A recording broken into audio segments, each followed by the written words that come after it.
پاکستان کا number 1 channel 4 news Pakistan. السلام علیکم ناظرین، میں ہوں شفیق رند، آپ دیکھ رہے ہیں 4 نیوز پاکستان۔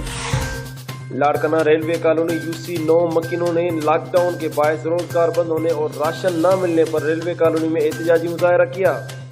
مظاہرین امداد میرانی، منظور نوانی، رمضان بھٹو، سجاد کھوکھر اور دیگر کا کہنا تھا کہ لاک ڈاؤن کو 24 دن ہو گئے ہیں اور ہم ریلوے کالونی مکین دیہڑی پر کام کرنے والے مزدور بے روزگار ہونے پر فاقہ کشی کاٹنے پر مجبور ہو گئے ہیں۔